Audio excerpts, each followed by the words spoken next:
Cricket অ্যাসোসিয়েশনের উদ্যোগে Tripura cricket অ্যাসোসিয়েশনের সহযোগিতা under 15 boys sub division level যে ক্রিকেট টুর্নামেন্ট আজ থেকে শুরু হয়েছে।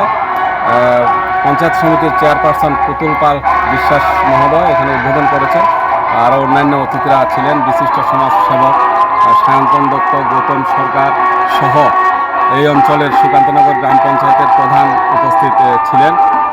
সমস্ত খেলোয়াড়দেরকে এবং সমস্ত ভিআইপিদের বরণ করার মাধ্যমে আমরা এখানে আজ থেকে খেলা শুরু করছি আন্ডার 15 বয়েজ।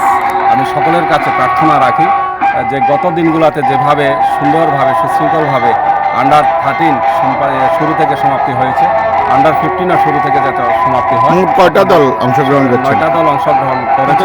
কত তারিখ পর্যন্ত চলবে? আগামী 4 তারিখ অবধি খেলা চলবে বিলোনিয়া বিদ্যাপীঠ স্কুল গ্রাউন্ড এবং এই উত্তর বিলোনিয়া স্কুল গ্রাউন্ডে। ম্যাচ হবে 18টা ম্যাচ। এই পর্যন্ত এই মরশুমে কটা? এই মরশুমে 18টা ম্যাচ সমাপ্তি হয়েছে, আজকে থেকে 19টা শুরু। আমরা গত বছরে আমরা 152টা ম্যাচ সমাপ্তি করেছি, শুরু থেকে সমাপ্তি করেছি। এই বছর আমরা চাই গত বছর থেকে আরও যাতে বেশি খেলতে পারে।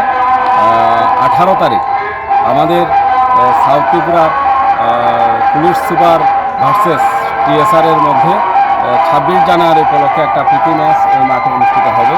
তারপরে প্রটোকল অনুযায়ী সরকারের তরফ থেকে যে খেলাগুলো থাকে এই খেলাগুলোকে আমাদেরকে পরিচালনা করার জন্য দায়িত্ব দেয়।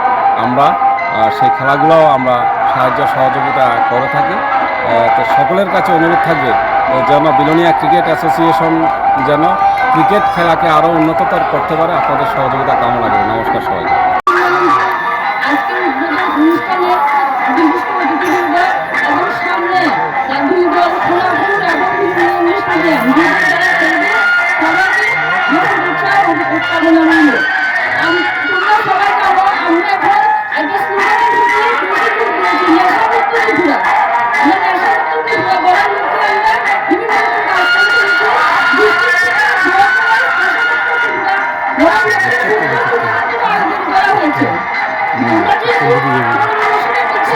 আগে